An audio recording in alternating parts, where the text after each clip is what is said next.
Some of the worst people you know, and in many cases covertly the worst people you know, usually are surrounded by a very strong community that are really upholding and supporting them. People that are alone, people that have been ostracized or cast out by a group or are labeled in a way, usually I've come to understand are not actually the ones that are the problem. There's just a rhetoric that people who don't find themselves surrounded by so many people, aren't in the middle of a community that uplifts them, must automatically mean that there's something wrong with that person, is usually not the problem. The problem is usually the person that is in the center of that group that is ostracizing and casting out X person. Stories of other abusers that hid in plain sight. And probably to many people, they had amazing interactions with him. And he was, sweet and kind and all those things that made him stay as part of that community, but he secretly was doing all these awful things. And I don't think we know how to really spot that as a society, because we villainize people that are outsiders, that don't find a way to fit into the group. And trust me, usually those people are the people that see the truth, maybe talk about the truth, and nobody wants to listen. Hey, good morning. I actually am not a fan of videos. I'm a writer for real, but here we are. I had to jump on this and stitch it because it resonated so deeply. It is so refreshing to hear somebody who's a perfect stranger on the internet, two somebodies that I'm stitching, validate my experience and what I'm sure is the experience of many others. There are certain scriptures that immediately popped into my mind. What she's referring to, this phenomenon in society and in groups, communities, this phenomenon of people gravitating, elevating, and enabling the people who are actually the abusers and the cluster B personalities, and ironically, ostracizing the survivors of those people's abuse. That's exactly what they did to the prophets. And the behavior these people are demonstrating as a community, as a whole, is the principle of itching ears. Lately, one of my favorite things to say is people are reenacting Yah's word, literally reenacting his laws and prophecies, and don't even know it. It reminds me of the verse that says we are a law unto ourselves. It's just been the wildest thing to observe, to just stand back and observe and see how many people out here are just playing out the scriptures. If you know anything about the word and Torah, you know that Israel, especially the kings, religious leaders, the elite, they often rejected, mocked, beat, imprisoned the prophets. They literally even killed the prophets because those people came to speak the truth, to rebuke, to correct in love, and very importantly, to call for justice. Just as a foundational thing, I just want to say, I know a lot of people have church hurt and have real angst against the word, when you really should direct your angst at the people who have perverted the word and the people who bastardize and water down the word, right? But I'm speaking from that perspective that a lot of people think that Yah's laws are patriarchal and all this other mumbo jumbo. They have this rhetoric against the word and think that the word is the problem, when the Bible is very just and it contains checks and balances to prevent the very things that happen because of patriarchy. Patriarchy is not biblical. But colonized religion will have you worshiping patriarchy instead of the actual God of the Bible. All right, that's close parentheses. The prophets were sent to call for justice. And just like they're persecuted now in modern day society, they were persecuted back then. So just a few key scriptures if you want to look them up yourself and study to show yourself approved.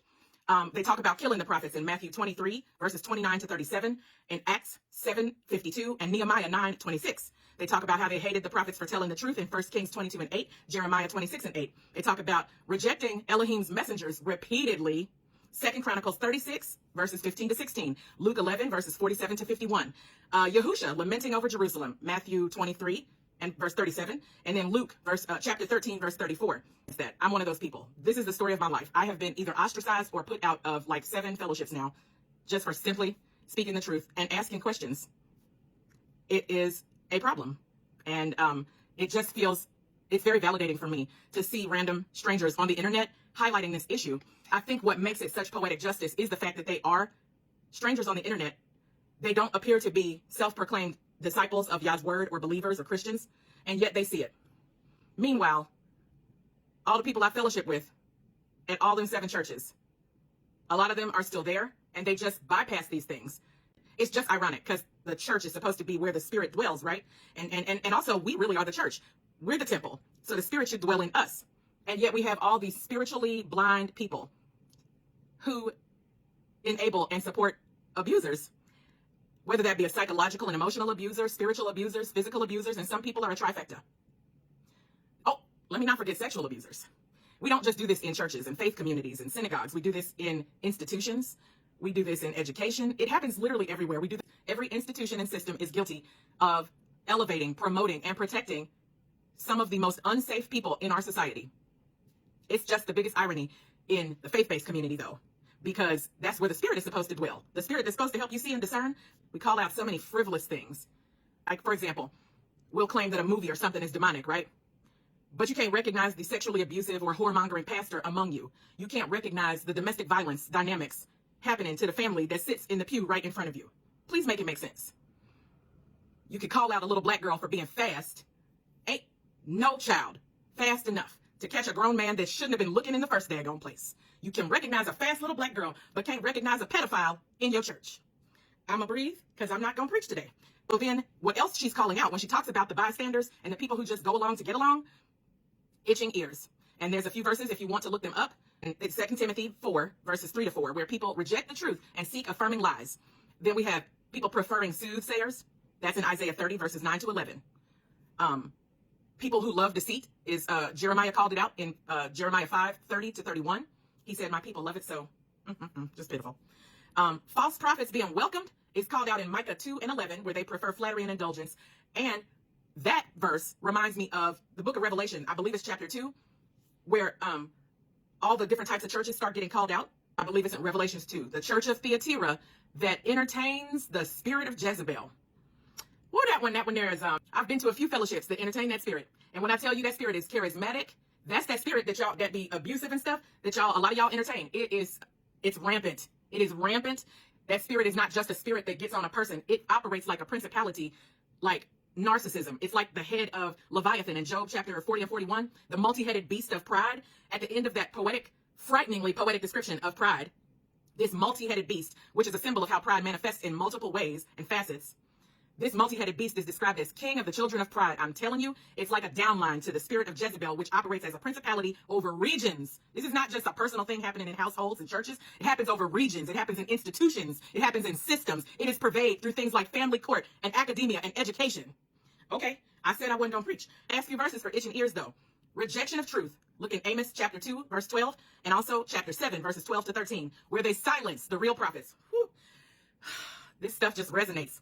And then Ezekiel in chapter 13 condemned the false visions, rebuked the flattering, lying prophets. That reminds me of Balaam, the false prophet Balaam. It all ties together. It all blends. It all integrates when you rightly divide God's word. And it is just so refreshing. See people who are not self-proclaimed prophets and pastors and spiritual teachers and believers calling out the truth and the prophecy of God's word and probably don't even know what they're saying. They literally are validating the scriptures. They validate Torah. In fact, when people actually reenact God's prophecies and laws without knowing it, they literally are validating Torah and don't even know it. We are proof that the book is valid. It's solid. It is accurate. Period. Period. Period. What people generally don't understand is that it is not that hard to do bad things. What is hard is getting away with them and being in a position to do them again. The best way to do that is to have a community around you. And that is exactly what bad people do. They do not just groom their victims, they groom the bystanders as character witnesses. The way they do that? By being popular. Bad people are funny, charming, confident, they have loads of friends, they are the life of the party, and so on. But this is part of a wider phenomenon where people are looking for indicators that someone might be a bad person. So no, someone being a loner is not that indication that you are looking for. And every couple of years or so there is a new hype of what would be such an indication. So, for example, right now you hear a lot about dead eyes, which is some mystical, mythical bullshit that is not a real thing. And then you have all this physiognomy, phrenology, eugenics, actual literal Nazi stuff that supposedly you can tell someone's character from their appearance. And if you look at all of these things taken together, you realize that these are not indicators. They are proxies. They stand in for something else. It is not the orange tan that is damaging us. It is the defunding of science, for example, that is damaging us. So people keep resorting to all these proxies. But what they should be looking for is the thing that's right in front of us, and that's the behavior. Pranks, caustic comments, bullying, jokes at people's expense, lack of empathy, emotional border transgressions, and so on and so forth. But there is, of course, a huge problem with this. Namely, that if we really start looking at behavior in the people around us, we might find out that we are, in fact, the support system of a bad person. We might be the character witness for bad people. Because we like bad people so much, we are invested in not seeing the behaviors.